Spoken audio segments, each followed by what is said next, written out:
항공전기전자 3주차 수업을 시작을 하겠습니다.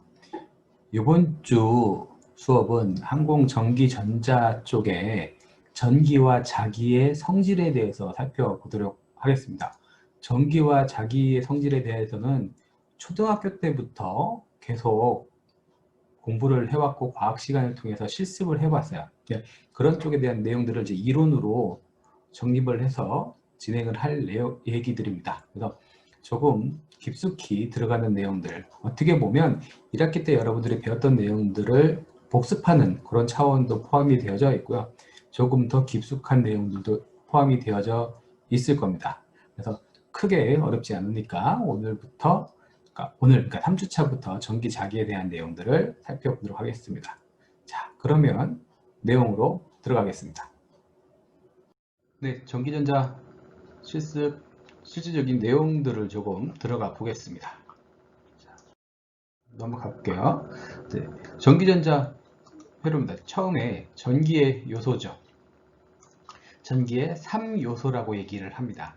그래서 전기에서는 직류 전기, 다이렉트 커런트라고 얘기를 해요. 다이렉트 커런트. 얘를 다른 말로 DC라고 얘기를 합니다. 그래서 이 직류 전기라고 얘기하는 DC는 그러니까 전압과 전류가 시간 변화에 따라 방향과 크기가 일정한 것을 얘기를 해요. 아마도 여러분들 우리 수업을 얘기하면서 AC 교류, 직류라고 하는 것들 1학기 때 배웠던 거 기억을 할 수 있을 거예요. 그래서 일단 교류라고 하는 것들은 주파수가 있죠. 그 밑에 있는 내용들하고 같이 연결이 돼서 설명을 하도록 하겠습니다.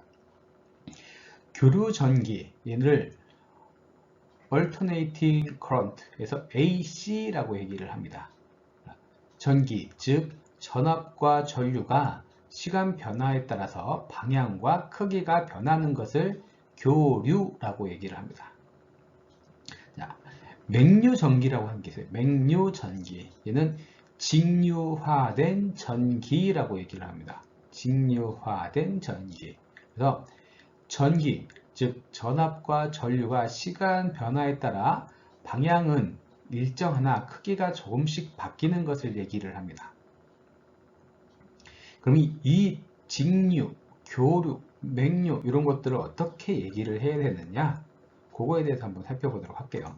자, 일단은 여러분들이 우리 220V라고 하는 신호가 들어오죠. 220V라고 하는 신호를 이렇게 사인 함수와 이렇게 될 거예요. 그러면 이쪽에 위쪽 상단 부분에 있는 부분을 플러스라고 얘기를 하고요. 마이너스 주기가 들어가는, 마이너스 쪽으로 들어가는 것을 마이너스라고 표시를 해줍니다.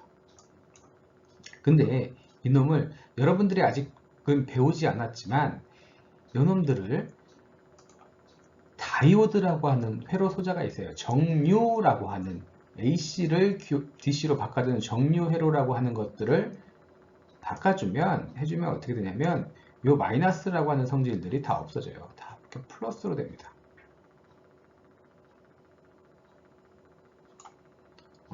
이렇게 다 플러스로 돼요. 이렇게 플러스가 돼요. 이렇게 플러스가 되고 그 다음에 이놈을 요 밑으로 쪽으로 좀 내릴게요. 이 놈을 어떻게 만드냐면 이렇게 만들어줍니다.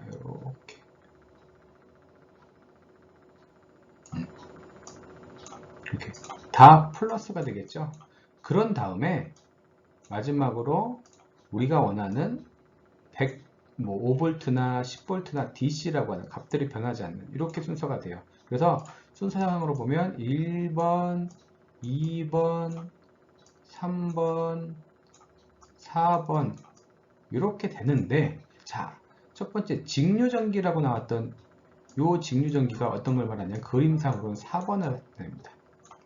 교류전기는 그림상으로 1번을 나타냅니다. 그리고 맹류전기는 그림상으로 3번을 얘기를 해요. 그러면 2번은 뭐냐? 2번.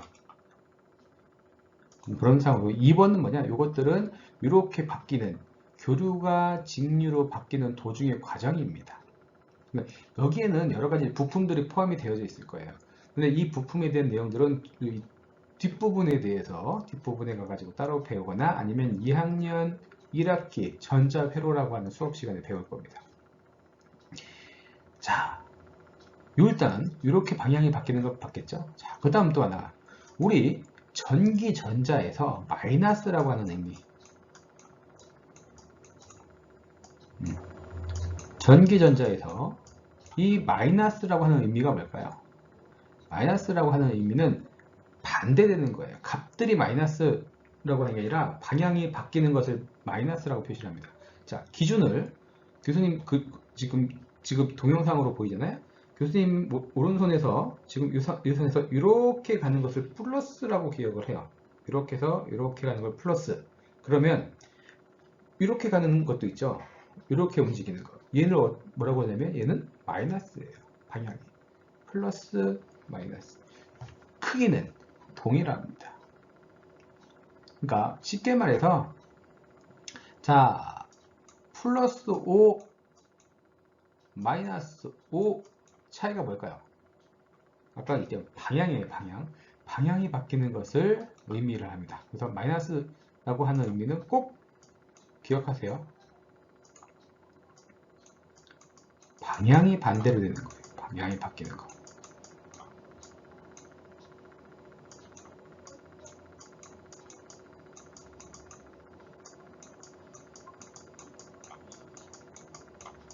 방향이 바뀌는 것을 마이너스라고 의미를 한다. 자, 그 다음 넘어가는 것들이 그러면 전기의 3요소는 뭐냐? 여러분이 다 알고 있는 겁니다. 전압, 전류, 저항. 전압, 전류, 저항. 이 세 개가 뭐라고요? 전기의 3요소입니다. 까먹지 마세요. 자, 그러면 제일 첫 번째, 전류라고 하는 것이 어떤 것이냐에 대해 살펴보도록 하겠습니다. 전류는 기호로 I라고 표시를 합니다. I. 자, 회로에서 1초의 임의의, 그러니까 회로에서 임의의 한 점을 기준으로 1초 동안에 1쿨롱의 전하가 이동하는 것. 이것을 전류라고 얘기를 합니다. 그러면 1쿨롱은 쿨롱은 뭐냐? 전하의 단위입니다. 이 쿨롱은 6.25 곱하기 10의 18승계의 전자가 가지고 있는 총 전하량이다 라고 하는 것들을 여러분들 과학 시간에 배웠어요. 그래서 한 개의 전자는 1.6 곱하기 10의 19 쿨롱이라고 하는 것들도 여러분들이 배웠습니다. 배웠어요. 근데 우리는 일단 이것들은 기본적으로 알고 있을 거고 솔직히 기억을 다 못해. 막 찾아봐야 되겠지. 자, 정확히 얘기하면 전류는 뭐라고요? 전류는 자유전자가 이동하는 것. 우리가 지난 시간에 배웠던 것처럼 자유전자가 이동하는 것을 전류라고 얘기를 해요. 자유전자는 뭐냐? 우리 원자에서 원자 구조 중에 있는 최외곽에 있는 전자 자리가 잡고 있는데 이 전자라는 놈이 외부에서 어떤 영향을 받아요. 외부의 어떤 에너지를 받으면 이 전자가 튕겨져 나가죠. 이 튕겨져 나간 전자가 움직이는 것, 어떤 한 방향으로 가지고 움직이는 것을 전류라고 얘기를 했습니다. 그러면 전류의 3대 작용은 화학작용, 발열작용, 자기작용이라고 하는 게 있어요. 화학작용, 발열작용, 자기작용. 자, 그러면 화학작용은 어떤 것이냐? 전류가 도체를 흐를 때 이온화 작용이 발생하는 것. 이온화 작용이. 그래서 우리 축전지, 자동차 안에 보면 배터리 있죠? 배터리가 있고, 그 다음에 지금 여러분들이 배터리가 있고, 그 다음에 여러분들이 쓰고 있는 핸드폰에 배터리. 얘 전원 이렇게 꼽아주면 충전되잖아. 충전되잖아. 그리고 빼면 그거 가지고 막 써서 방전이 되고 하는 그것들 축전 화학작용이라고 얘기를 하고요. 두 번째, 발열작용. 발열작용은 도선이 흘러갈 때 열이 발생을 하는 것들을 발열작용이라고 합니다. 대표적으로 있는 것들이 여러분들 전기장판이에요. 전기장판. 또 하나가 여러분들이 쓰고 발열작용을 많이 느낄 수 있는 게 있어요. 뭐가 있을까요? 핸드폰 오래 들고 있으면 뜨겁잖아요. 이렇게 뜨겁잖아요. 그것도 전자가 움직이면서 열을 내는 거예요. 또 하나가 자 충전기 여러분들 핸드폰 꼽아가지고 충전하고 있을 때 보면 핸드폰 뒤편 배터리 쪽에 만지면 따뜻해요. 그것도 발열작용이죠. 발열작용. 근데 그 발열작용하고 틀리게 다르게 여러분들 우리 왜 핫팩이라고 막 흔들어가지고 쓰는 거 있잖아. 얘네들은 그냥 마찰열이에요. 안에 중간에 있는 걸 마찰열을 가지고 있게 하는 것들이니까 그거하고 조금 다른 의미를 가지고 있습니다. 그리고 이 화면을 잠깐 내릴게요. 자, 자기작용이라고 하는 것들이야. 전류가 도체에 흐를 때 도체 주위에 자기력이 발생을 한다. 그래서 전동기나 발전기를 만드는 것들이다. 여러분들 1학기 때 수업 이거 했었어요. 이거 플레밍의 오른손 법칙, 플레밍의 왼손 법칙. 그래서 FBI 힘, 자, 전. 힘의 방향, 자기의 방향, 전류의 방향. 이것도 힘, 자, 전. 힘의 방향, 자기의 방향, 전류의 방향. 그래서 이렇게 돌려가지고 방향이 어느 쪽으로 돌아가고 하는 것들을 했었잖아요. 일부 우리 이론 시간에 보면 분명히 좀 편하게 이렇게 돌릴 수 있는데 막 손을 이렇게 꼬아가지고 하는 친구들이 있어. 자기 몸을 막 확대하면서 방향을 막 이렇게 꼬아가지고. 그런 것들 따져봤잖아요. 그런 내용들이 들어가는 겁니다. 그래서 전류의 3대 작용은 화학작용, 발열작용, 자기작용이다 라고 하는 거 잘 기억을 해 놓도록 하고요. 이것들이 나중에 여러분들 뒷부분에 나오는 항공기의 전동기나 그러니까 모터나 발전기하고 연관이 되어져 있어요. 그래서 이 부분을 자꾸 얘기하는 겁니다. 자, 그 다음 들어가는 것들이 저항입니다. 저항은 크게 전류의 흐름을 방해하는 요소를 저항이라고 얘기를 해요. 전류가 흘러가는 것을 방해하는 것을 모두 다 저항이라고 얘기를 합니다. 그래서 직류 성분일 때 나타나는 저항 성분, 직류일 때 나타나는 저항 성분을 R, 레지스턴스라고 얘기를 해요. 레지스턴스, R이라고 표현을 합니다. 우리가 알고 있는 저항, 그 색깔 코드로 들어가 있는 것들 있잖아요. 그런 것들. 그 다음 교류 성분으로 나타나는 저항 성분은 있는데 얘를 어떻게 표시하냐면 X라고 표시를 해요. X. 얘를 뭐라고 읽냐면 리액턴스라고 얘기를 합니다. 리액턴스. 그래서 캐패시터나 인덕터에서 발생하는 교류 성분을 뭐라고 얘기하냐면 캐패시턴스 리액턴스 또는 인덕티브 리액턴스라고 얘기를 해요. 그러면 인덕터에서 발생하는 캐패시터에서 발생하는 인덕턴스를 구분을 어떻게 하냐? 이렇게 표시합니다. 아까 X라고 얘기했죠? X, L, 그리고 캐패시터에서 발생하는 것들을 X, C라고 얘기를 해요. 요 뒤에 계산하는 것들은 뒤에 가서 자세히 설명을 한번 해주겠습니다. 그래서 직류에서 나타나는 저항 성분을 레지스턴스라고 하고 교류 성분에 나타나는 저항 성분을 리액턴스라고 얘기를 한다. 그리고 표시는 얘는 이제 저항은 하나밖에 없으니까 R이라고 표시하면 되고요. 캐패시터 같은 경우에는 XC, 인덕터 같은 경우는 XL이라고 하고 얘를 순수하게 한국말로 읽어봐야 되겠죠? 그러면 뭐라고 하냐면 용량성 리액턴스라고 얘기를 해요. 용량성 리액턴스.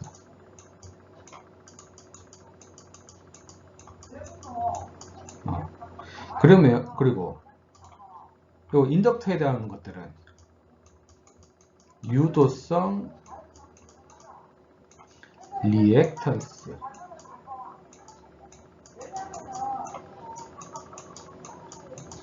한글로 만들어가지고 되게 힘든데 영어로 얘기를 하면 영어 쓸 수 이제 준비되겠죠? 자, 요 인덕터 리액턴스 뭐라고 하냐면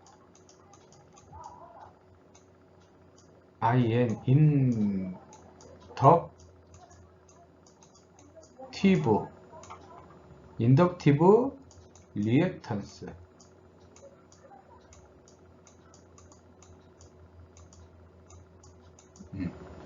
인덕티브 리액턴스라고 얘기를 하고요. 용량성 리액턴스를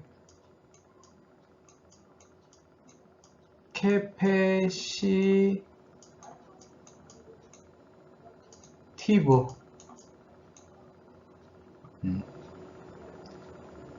캐패시티 뭐 인덕턴스 리액턴스 이거 지워야겠다.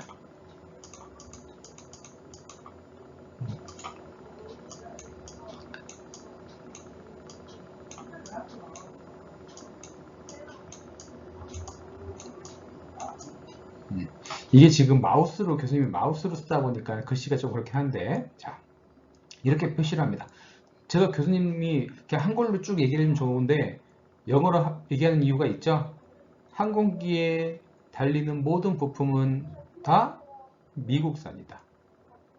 그래서 영어를 해야 된다. 자, 그 다음에 아까 그렇게 되면 마지막 남은 거 있잖아. 요 임피던스는 뭐냐? 임피던스는 교류, 직류, 교류 이 모두 다 나타나는 저항 성분을 임피던스라고 얘기를 합니다. 이 임피던스는 기호를 뭐라고 표시하냐면 Z라고 표시를 해요. Z. 그래서 R, X, Z라고 하는데 제일 큰 거, 의미가 제일 큰 거. 그러니까 합집하면 이렇게 해서 제일 큰 의미는 어떤 거? 임피던스입니다. 임피던스. 자, 그 다음 나오는 것들이 이제 컨덕턴스라고 하는데요. 이 컨덕턴스는 저항, 레지스턴스의 반대말입니다. 그러니까 저항의 역수. 자, 저항의 역수예요. 저항의 역수. 저항의 역수는 다시 생각해보면, 자, 저항은 의미가 뭐라고 그랬어요? 전류가 흘러가는 것을 방해하는 거잖아. 전류가 흘러가는 걸 방해하는 것들을 뒤집어요. 그럼 어떻게 될까요? 의미는? 어떻게 될까요?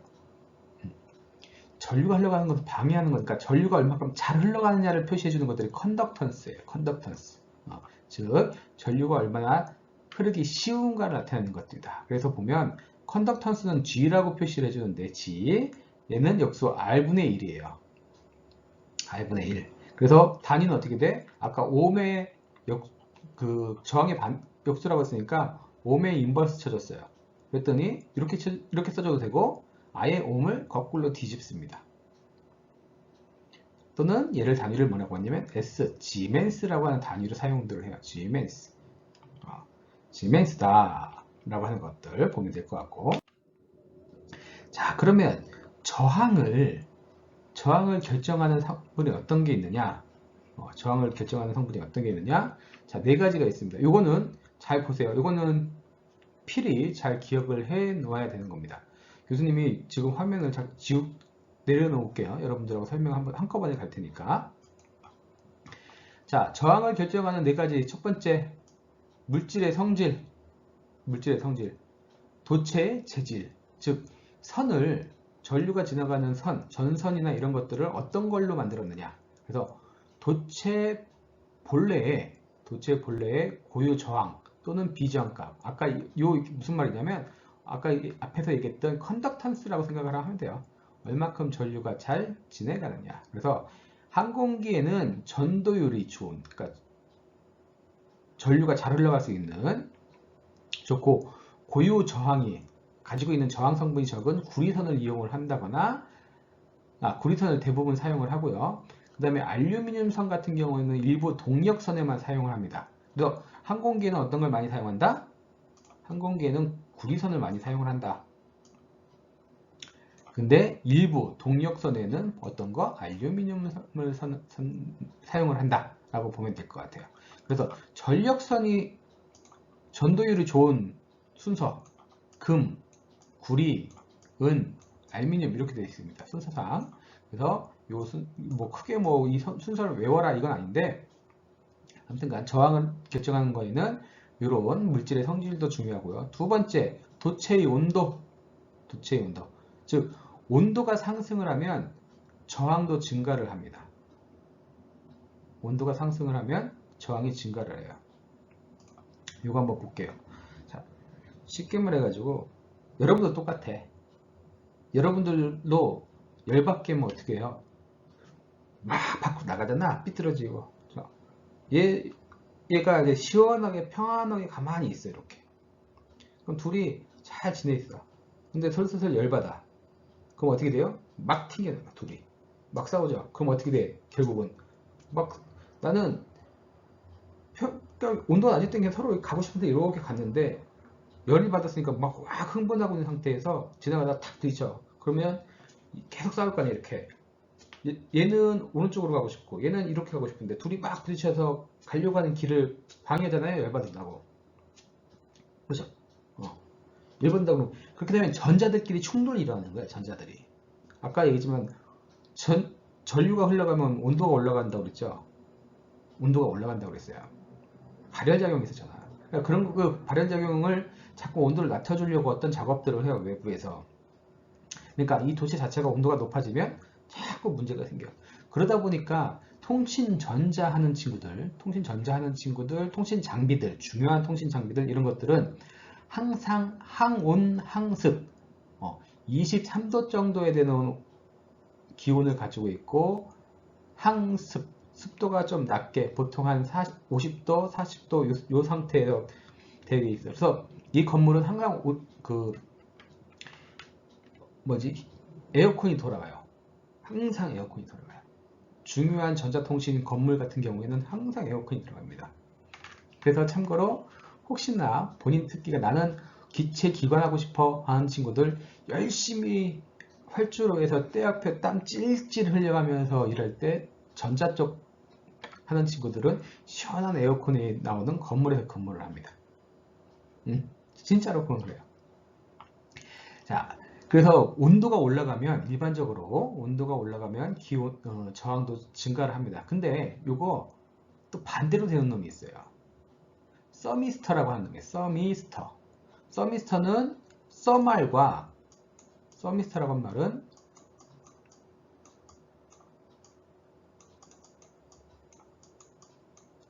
서미스터가 TOR 같은데 서미스터라고 얘기를 하는데 THER TH예요. 이거 좀 지워줄게요. 서미스터가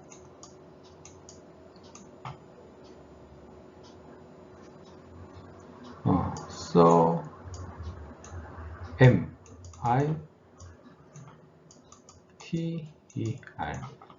서미스터라고 하는데 이놈이 뭐냐면 써말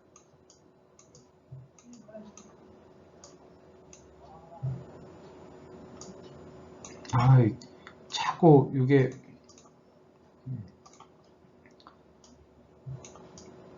써말 플러스 RESISTOR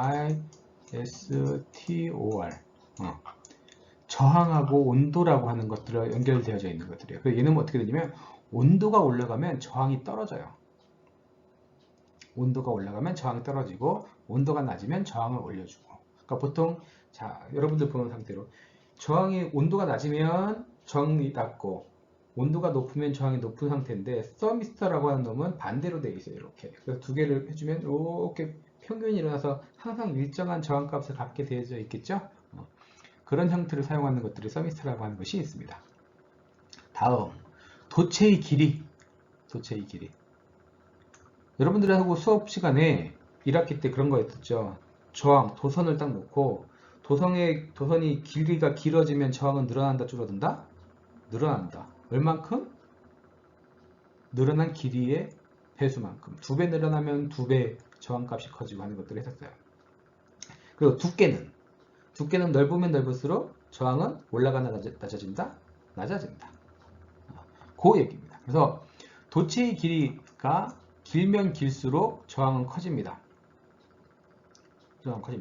자, 보통 이 길이는 MKS, 미터 킬로 스퀘어라고 하는 단위로 MKS, 미터 단위를 쓰죠.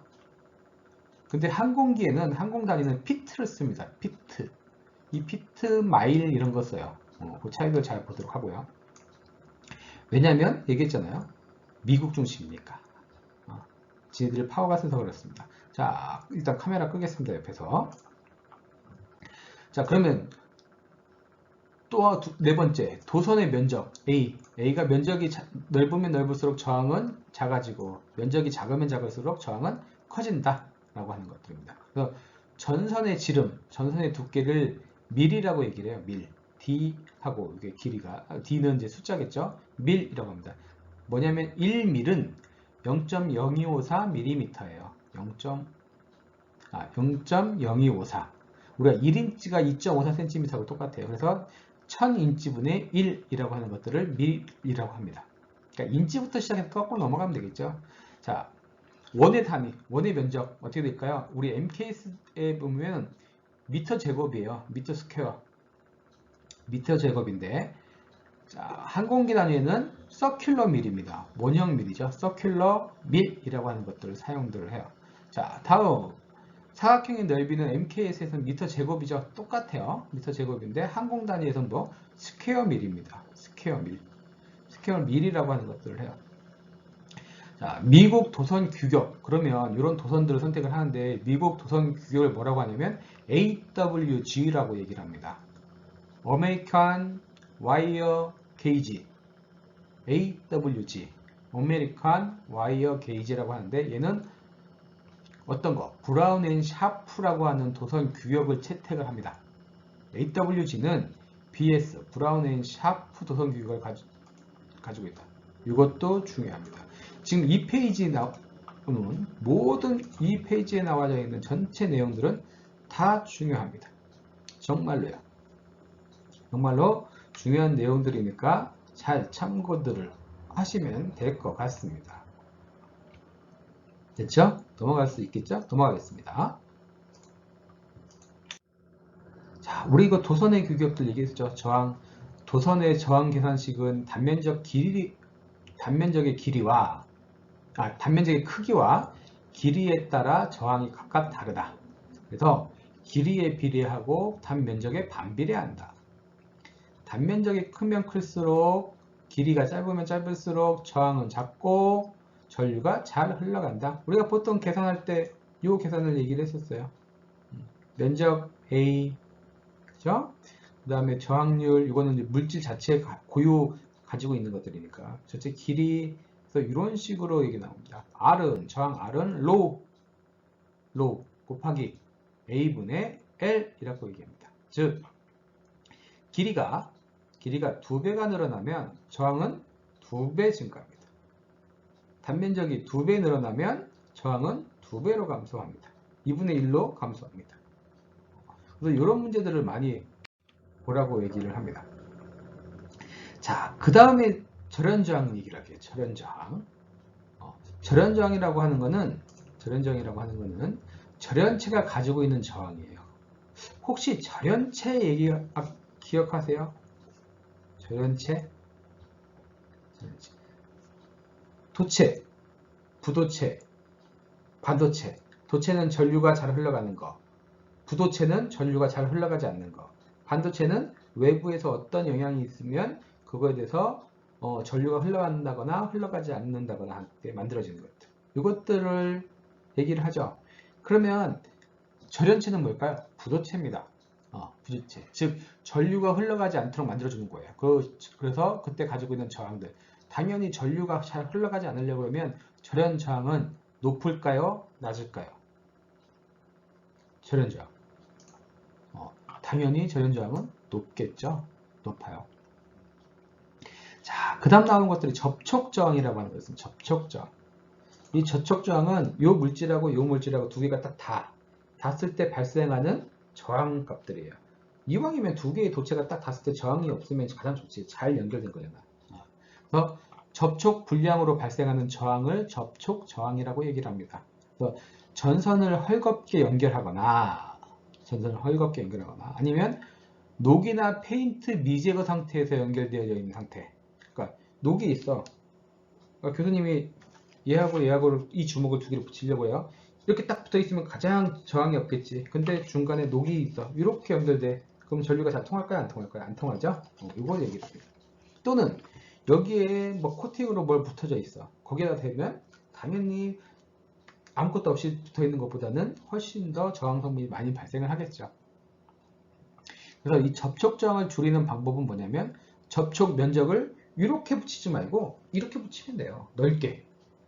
이렇게 넓게 붙여가지고 이렇게 붙이는 것보다 이렇게 넓게 붙이면 좋겠죠. 또는 똑같이 붙이는데 얘를 압력으로 꽉 눌러 양쪽에서 프레스로 쫙. 그러면 떨어질래야 떨어질 수가 없으니까 훨씬 더 많겠지. 그 다음에 두 번째, 접촉 부분은 납땜을 합니다. 아예 떨어지지 않게 납으로 그냥 도포를 하는 거예요. 이렇게 구해요. 세 번째, 단자 설치 시 와셔라고 하는 것을 마죠. 구멍을 이렇게 해서 여기다 꼽아가지고 나사 이렇게 돌려가지고 쓰는 것들 있죠. 그렇게 해서 접촉을 압력도 높이고 접촉을 좋게 한다든지, 또는 단자를 도금을 합니다. 예, 녹이 쓸 수 있으니까 아예 금으로 도금을 해. 얘도 도금을 해. 여기에 붙여. 가장 좋죠. 근데 금 자체가 비싸잖아.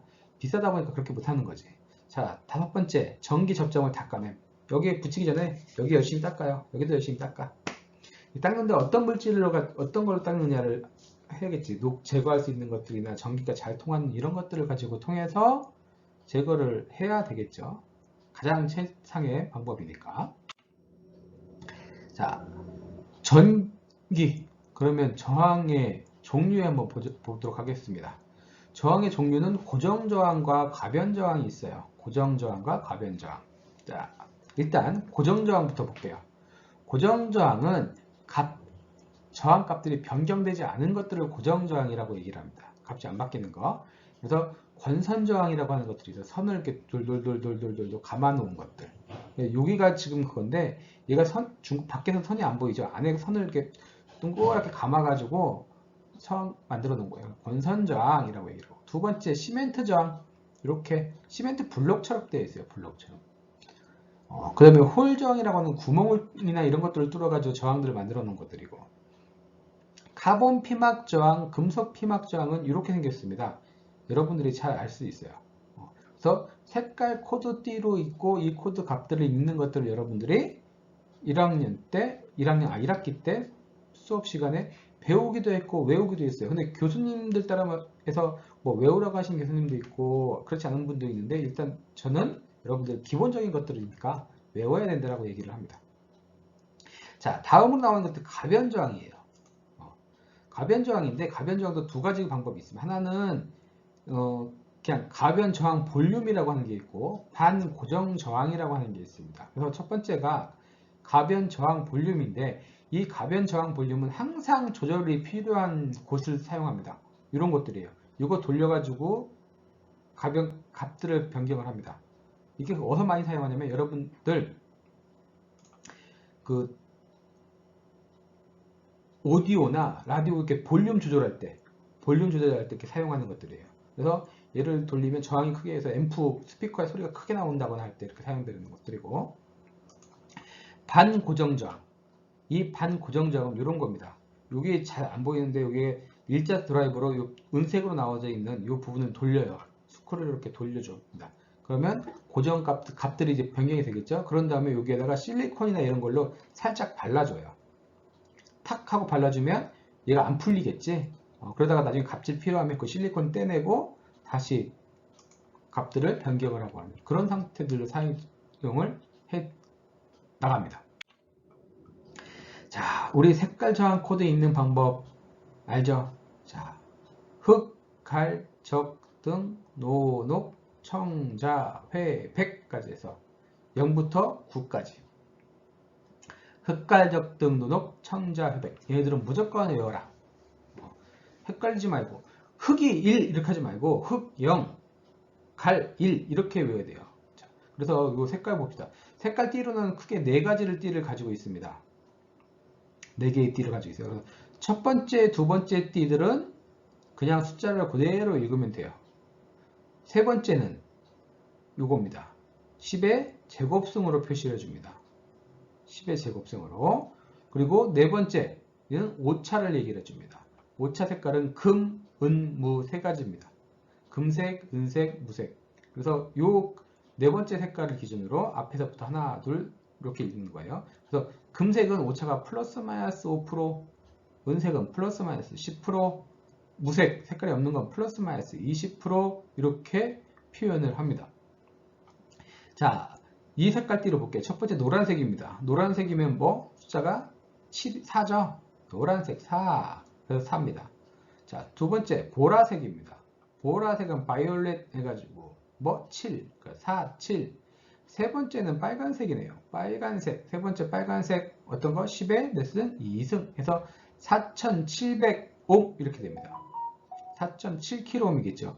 따라서 플러스 마이너스 오차 몇 프로? 5% 이렇게 되는데 자, 허용 오차가 얼마냐? 4700 곱하기 0.05 해서 223옴 되겠죠. 그리고 플러스 마이너스가 들어가요. 그리고 플러스 마이너스라고 했으니까 4700에 플러스 235, 4935, 4700에 마이너스 235, 4465.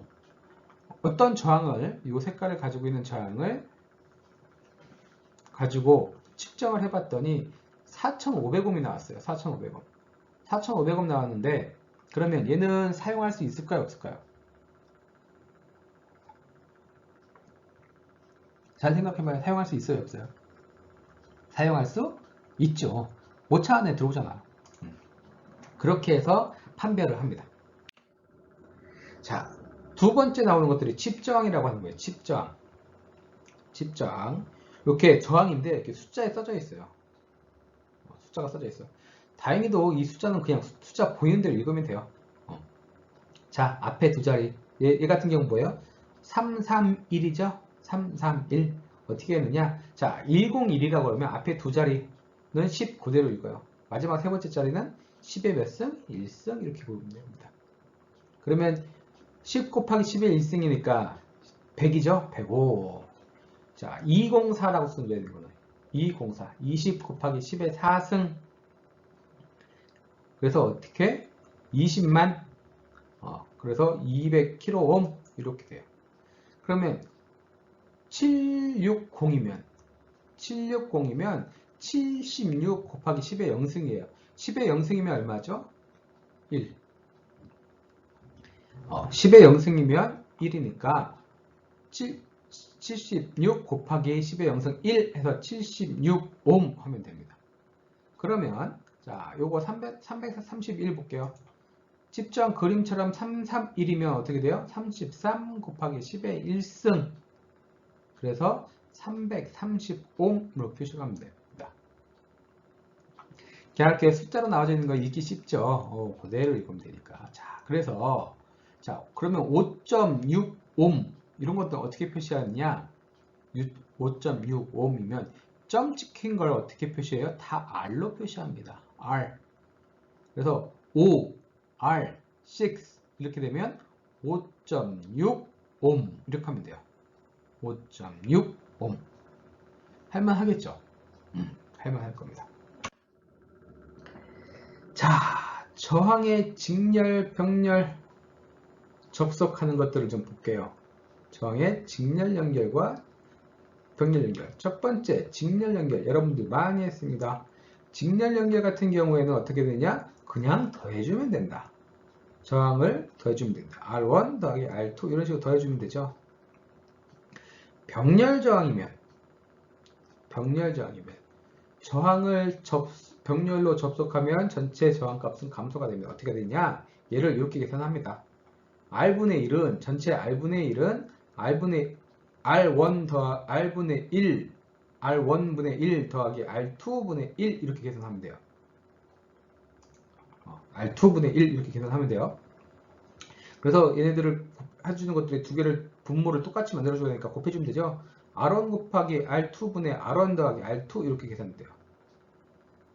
도저히 모르겠다 그러면 이렇게 안 해도 돼. 그냥 쭉 더해줘 그냥. 그래서 R은 나중에 역수를 취해주면 되잖아요. 역수를 취해주면 R1 더하기 R2분의 R1 곱하기 R2 이렇게 계산을 하면 됩니다. 이게 여러분들이 지금 요것들이 여러분들 어떻게 했었지?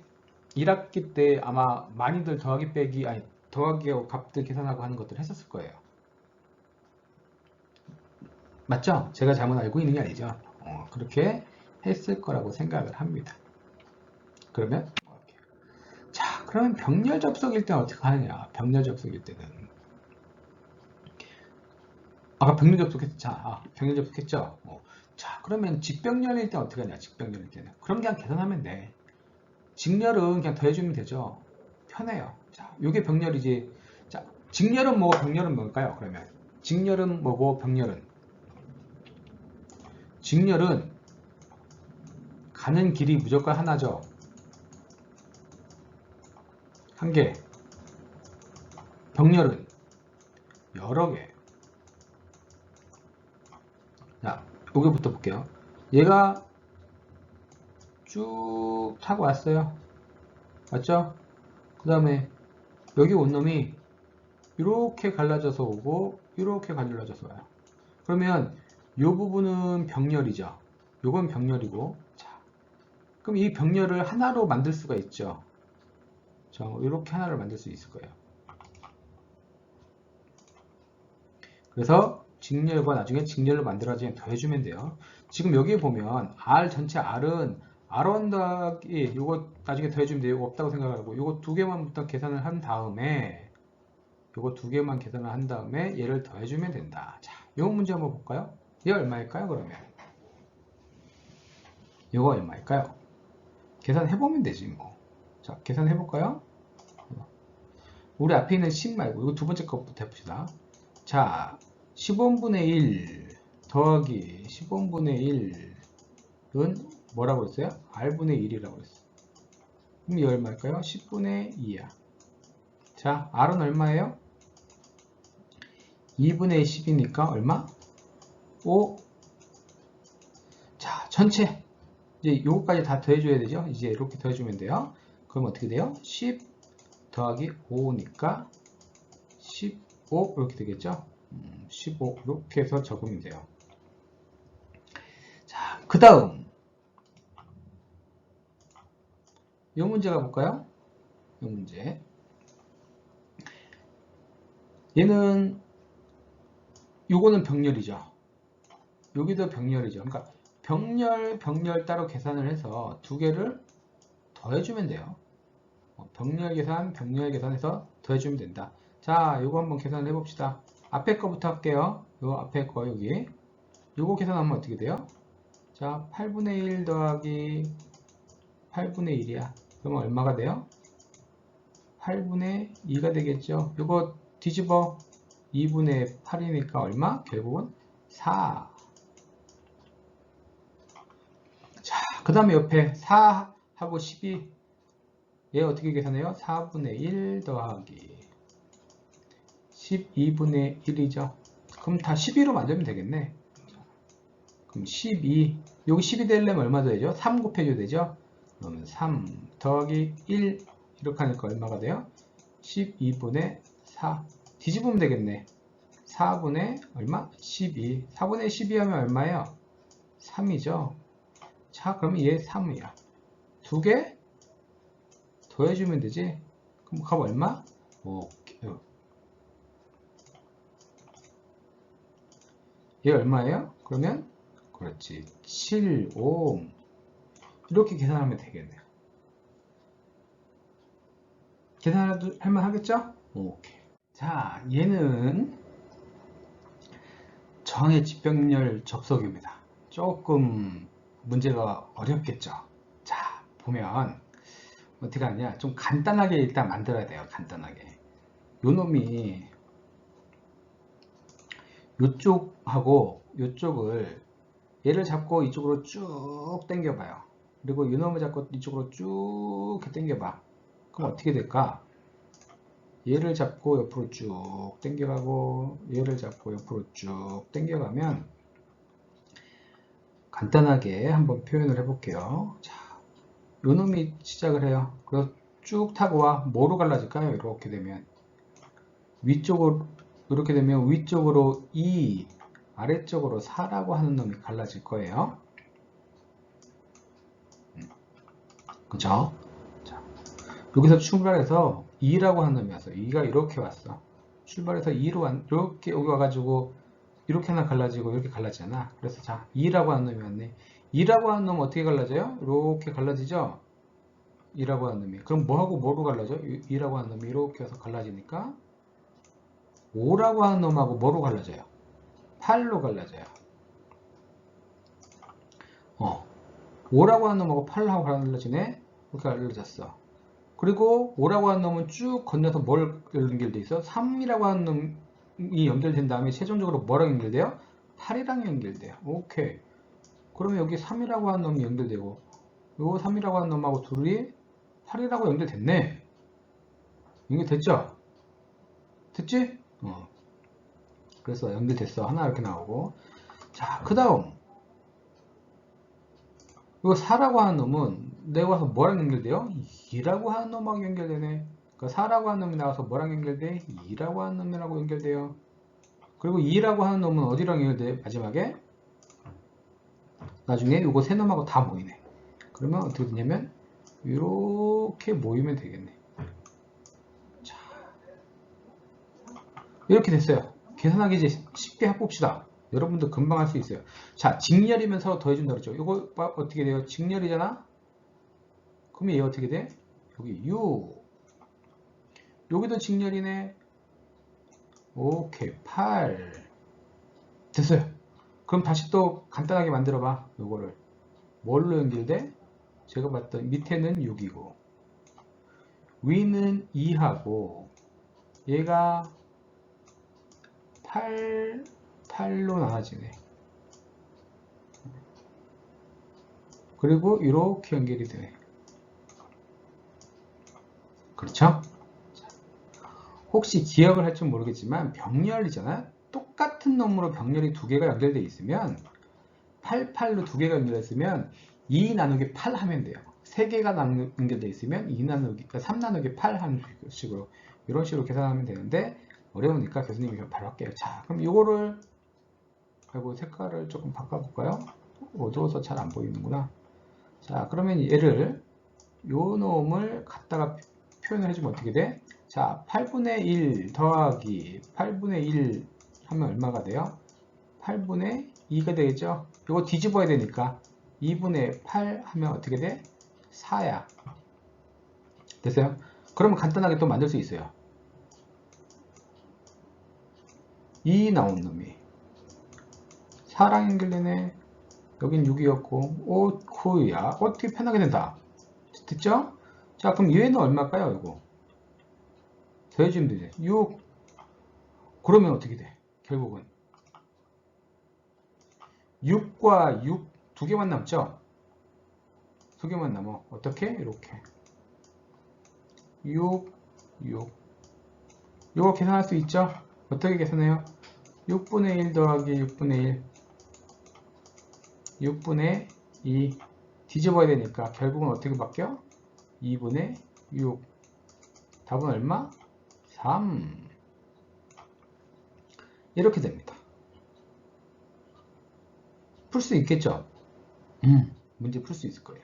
자, 그래서 이거 1학년 때 저하고 교수님하고 수업 들은 친구들은 대충 알 텐데 레포트 나갑니다. 앞에 문제 풀었던 거죠? 풀었던 거예요. 근데 여러분들이 유사하게 만드세요. 요 문제 몇 문제? 4문제. 요놈 4문제. 요놈 2문제.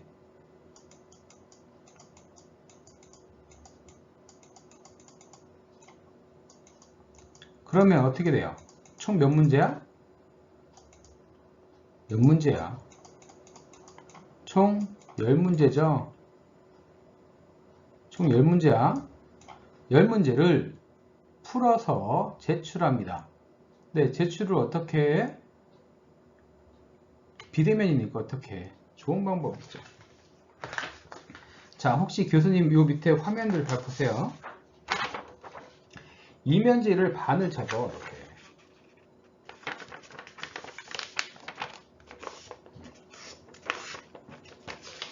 이면지를 반을 접고 위쪽에들 반을 접어요.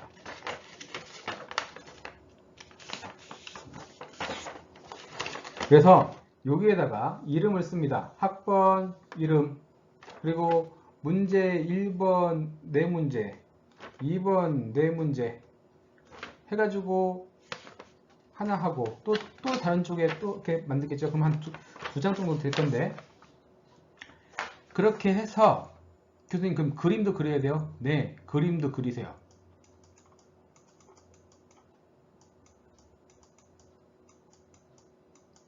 그런 다음에 이놈을 사진을 찍어요. 사진.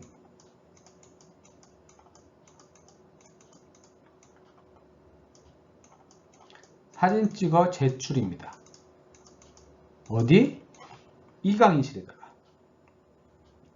이강의실에다가 제가 3주차 레포트라고 올릴 거예요. 그러면 여러분들은 본인 사진들을 제출하면 됩니다. 언제까지냐? 우리가 지금 9월 4일날 시험을 9월 4일날 9월 14일날 수업이잖아요. 그럼 그 뒤에 있는 9월 21일 수업 전까지.